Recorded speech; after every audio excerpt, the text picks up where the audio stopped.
What's good, Cubers? It's your boy Matt, and I'm back, and today we're going to talk about hybrid cards. There's been a lot of discussion on the forums and on the Discords about what to do with some of the new hybrid cards, and so today I thought we would really delve into some cube theory. Let's get started.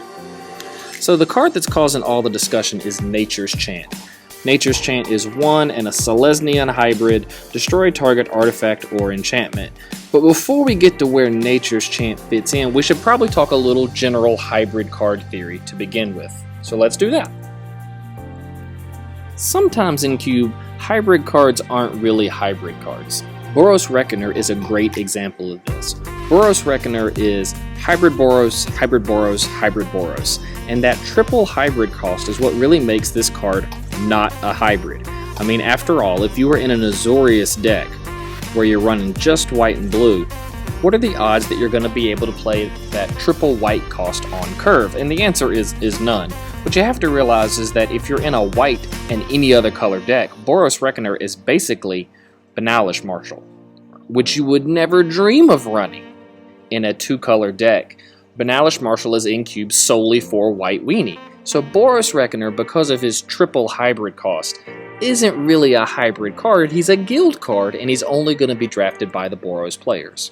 Let me show you one other example of when a hybrid card is not really a hybrid card.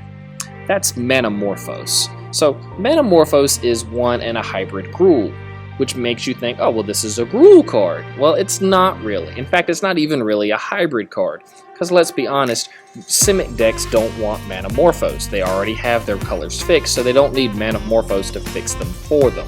In fact, Manamorphose is really only an archetype card. It's in Cube solely for one payoff, and that's Storm. If it were me, I wouldn't even bother putting Manamorphose in my Gruul section because the Gruul player doesn't want it. In fact, I'd be tempted to shift it over to Izzet where Storm normally lives. So Manamorphose isn't really a hybrid card, and it isn't really a Gruul card. So when we're constructing our cube, we have to think about balance, and we have to think about whether or not these hybrid cards really are hybrid cards, and then how do we classify them? Which moves us into the second phase of what do we do with the cards in our cube that are hybrid cards.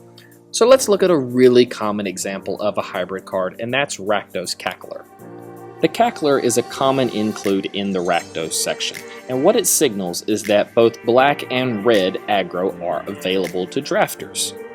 That said, I have on more than one occasion seen a cube designer shift Rakdos Cackler into the mono red section because they only support mono red aggro and they don't support a black aggro variant. But I think this is a colossal mistake. Yes, Rakdos Cackler does fit well with cards like Goblin Guide and Monastery Swiftspear. But if a new person is drafting your cube and you don't support black aggro, then the Cackler could be a small trap. The drafter could be looking for an archetype that's not there. And while experienced drafters will figure this out and build the correct deck based on what they see later in the draft, newer players or people who are newer to Cube are much more likely to end up with a useless card at the end of the draft if we're just shifting this into red and not supporting the other half of the card's type. Still, Cackler does do one other interesting thing. It could be drafted by a Boros player, and that they could use the Cackler as one of their early 1-drops. Or it could be drafted by an Orzhov aggro deck. If you're playing both white and black aggro, that's a possibility. And Cackler could help fill out their curve as well. And this idea of being splashable in red X or black X decks brings us closer home to what Nature's Chant is all about.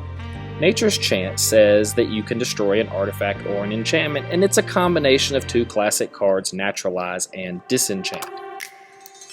And again, I see players making the same decision.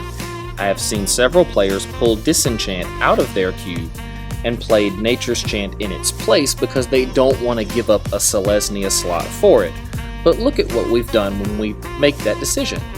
Now we have two sources of green removal, but only one source of white. So while the effect may seem negligible, we've actually made green just a little bit better than our white decks. I've also seen a few players talking about pulling both Naturalize and Disenchant and only running Nature's Chant. And I think that this is flawed thinking as well. Now you've reduced the total amount of removal, period, because now you only have one removal spell instead of two. And if Nature's Chant is in the white section, then white did not gain a new card, they basically kept Disenchant. Whereas green gets a replacement for Naturalize, and now they have a newer card, and their section is technically, 51 cards instead of 50 because they can play the chant out of the white section. So this means you should just play Nature's Chant in your Selesnya section, but I actually think that's a little problematic too, because Nature's Chant's hybrid nature will make all the green and white decks a little bit better in your cube. For example, running Nature's Chant gives the Gruul player the option of pulling it as a utility spell. There's no reason that a Gruul player couldn't sideboard a card like Nature's Chant, and in the mid to late rounds of the draft, they're far more likely to pull it. Another example is the Simic deck.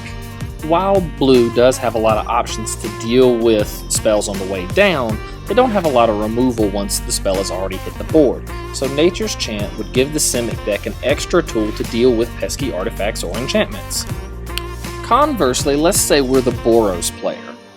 And the Boros player drafting would certainly be willing to take Nature's Chant, but if you weren't running Nature's Chant and were instead running Naturalize, the Boros player has to look somewhere else, and the green player gets to keep their artifact enchantment removal spell. Now the opposing side of this argument is that Nature's Chant just makes your cube better and more playable. In fact, Jason Waddell of Channel Fireball writes that including solid hybrid utility spells creates more flexibility inside your cube as a whole. Another cuber, White Wolf 123, and if you're looking for him, he's on Twitter, just leave the vowels out and then the numbers 123, also believes in running a small guild section with more utility and freedom, and the more splashability the better. And what they're both doing is trying to create more relevance in the pack. Look at the cards we have in front of us right now. If you are a Boros player, there's only one card in front of us that's relevant. And if we had Naturalize back on the screen, then there'd be no cards that are relevant. What both players argue, Waddell and White Wolf, is that the more relevant cards in the pack, the better. If your cube is heavy on gold cards, then what players do is they draft their monocolored first and they let their gold cards wheel around the table. And I think this is the decision you as the cube designer have to make.